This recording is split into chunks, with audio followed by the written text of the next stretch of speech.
Saan napunta ang budget? Yun ang tanong natin dito. There is also a provision in the Universal Healthcare Act that premium subsidy for indirect contributors shall be included annually in the General Appropriations Act. Nasa batas po na dapat bayaran ng gobyerno ang premium para sa mga indirect contributors at mga walang kakayahang magbayad ng premium. Para na rin pinabayaan ng gobyerno ang kanilang responsibilidad na bayaran ang premium ng mga indirect contributors kung walang subsidy na ibibigay. Kaya nga po may nagsasabi sa social media na bakit pa sila magbabayad sa PhilHealth kung ang gobyerno mismo ay tinatalikuran nito ang responsibilidad na magbayad ng premium. Kung hindi magbabayad ang gobyerno ng premium para sa indirect contributors, para na rin nating inaasa sa mga indirect contributors at sa mga manggagawa ang pagsusustain sa PhilHealth. Kaltas po ito sa sweldo. Pinagpawisan po ito ng ating mga kababayan. Dapat makinabang ang mga direct contributors dito. Dapat yung binayad nila, mas malaki pa yung makukuha nila. Meron dyan, buntis, mag-asawa. 40,000 yung na-contribute nila yearly sa PhilHealth. Noong nanganak, 20,000 lang yung na-avail nila. Eh, ang problema, mandated silang mag-contribute. Marami pong galit. Maraming nalulungkot. Maraming nasasaktan PhilHealth. Kaya nga, sabi sa social media, bawal magkasakit sa susunod na taon. We kept on urging PhilHealth to expand its benefit packages, especially for top 10 mortality diseases. Ito yung mga pinangako nyo, ha? Meron kayong commitment letter dito. Increase case rates, scrap its restrictive policies like the 24-hour confinement policy. Ito po yung kailangan mo magpa-admit ng 24 hours para i-cover ka po ng PhilHealth. At cover additional services like dental, optometric services, and assistive devices. Importante itong dental. Ilang beses lang po natin itong diniscuss dito yung dental. Salamat at i-cover ninyo next year. At salamat rin po dun sa tinanggal na ninyo yung single period of confinement policy kung saan po'y bawal i-cover sa loob ng 90 days yung same sakit. Ito yung tinatawag na no repeat sakit policy. Pasintabi sa kumakain. Pagka nagka-diarrhea ka, pneumonia ka, o nagka-bleeding ka, bawal i-cover within 90 days kung the same na sakit. Kalokohan naman yun. Sobra-sobra nga yung pondo ninyo. PhilHealth also recently approved the inclusion of dental services. Importante po ito sa bundok. Yung iba, ginagamit na lang yung sinulid para pangtanggal ng ngipin. I-cover nyo po yan. At itong importante rito, yung konsulta package ninyo, dapat po alam ng Pilipino. Napansin ko, 5 million lang po nakakaalam eh. Yung iba, hindi nila alam. Yung nakaka-avail, 5 million lang po. How about the other 100 million Filipinos na dapat mapaintindi? Salamat, tinaasan nyo po. Naging 1.7 na po ang inyong konsulta package. Importante, education campaign po dito.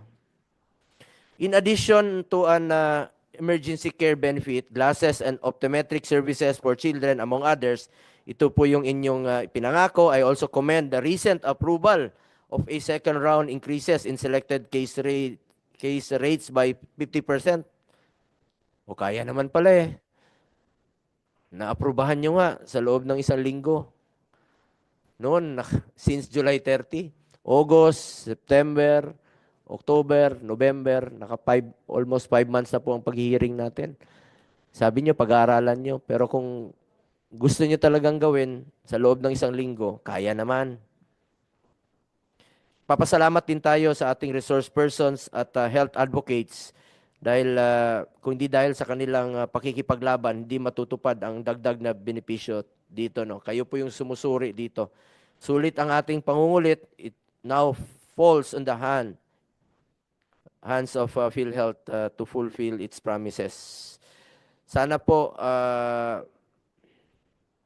President Ledesma, yung inyong pinangako, tinagurian pa naman kitang boy promise. Sana po maging boy tupad ka na po ngayong 2025 at inyong mga reforms na pinangako ay matutupad The PhilHealth Board recently approved 284 billion corporate operating budget for 2025, reflecting various improvements in PhilHealth benefits.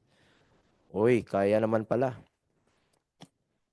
Ang tanong lang, how can PhilHealth efficiently implement its commitments for better healthcare benefits if no subsidy was allocated? Papakinggan po kita. Nakiusap ka, gusto mong ma-explain? Sige po. Gusto po ng taong bayan makinig kung anong plano nyo sa 2025. Gusto kong malaman mula sa PhilHealth ano bang nagawa ninyo sa pinangako ninyo at ano pa ang inyong planong gawin at tutuparin. Paano maapektuhan ng zero budget ang mga programa na papalawakin ninyo? As President Marcos said, PhilHealth has sufficient budget to do all the things that they want to do. Challenge po ito sa inyo. Saan nyo kukunin ang pondo para mas mapabuti pa ang serbisyo ng PhilHealth? Kung ginamit po sana ito ng tama ang pondo ninyo, hindi po tayo aabot sa puntong ito. The Commission on Audit earlier flagged that the 89.9 billion excess funds of PhilHealth could have been used to expand benefits of its members. The COA said the transfer of the unutilized funds to the National Treasury resulted in depriving the members of adequate and additional benefit coverage. Galit po ang tao ngayon dahil alam natin na maraming pasyente pa po ang naghihingalo, walang pambayad, ayaw magpa-hospital, takot magpa-hospital dahil po sa babayaran sa hospital. We also want to be clarified on the reported excessive budget allocated by PhilHealth for its 30th anniversary. Please explain po sa publiko, 138 million in total. Kasama na po dyan yung gala night amounting to 18 million, commemorative medal costing 4 million, special tokens totaling 30 million, maraming pasyenteng naghihingalo. Ilang pasyente po ang masisave dito? Ilang buhay po ang masasalbar dito kung hindi kayo gagastos ng ganon kalaki? Ulitin ko po, mga mahirap na pasyente ang kawawa dito. Malaking tulong po sa mga indigent patients kung mapapaganda ang benepisyo ng PhilHealth para mabawasan ang kanilang gastos o out-of-pocket expenses. Imbis na ibayad sa ospital, pwede na po ito ipambili ng gamot, pagkain at iba pang pangangailangan.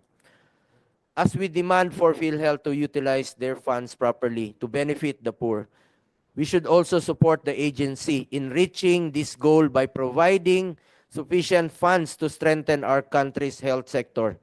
More importantly, funding intended for health must be used and allocated for health. Let us be reminded that under the UHC law, Filipinos should be ensured that health care expenses are kept to a minimum. Unfortunately, we are still far from achieving this goal. And it may become even more difficult with a zero subsidy allocation for next year. Isa rin po sa ating priority sa hearing na ito ay ang ating healthcare workers. For this year, sa ating pangungulit, 27 billion was released by the DBM for the payment of HEA. Salamat po sa Executive Department at inyo namang obligasyon yan dahil services rendered na po yan. I would also like to report that we managed to allot funding for the unprogrammed appropriations. Nakiusap po tayo sa hearing sa ating leadership dito sa Senado na sana po ay maglaan rin po ng pagkukunan sana. Kahit na unprogrammed pa ito, nakabase po ito kung may excess collection, pero sana makapaglaan ng unprogrammed allocation. Unahin po itong mga health emergency allowances po. Kahit appeals na po ito, pag services rendered naman po ito, dapat po balikan ito ng DOH at ng DBM. In this hearing, we will continue to hear the concerns of several healthcare workers as this committee is committed to being an avenue for them to air out their concerns. Yan po ang pinangako ko sa kanila. Bukas po ang committee ito para sa inyo. Kahit saan po ako pumupunta ngayon, nagsisigawan pa rin. Imbis na sasalubong nila na Merry Christmas, ang narinig ko, heya, heya. Dahil yung ibang lugar, hindi pa talaga nababayaran ang health emergency allowances nila. Please, DBM, DOH, dito po ang ating mga healthcare workers para sa kanilang health emergency allowances. As we demand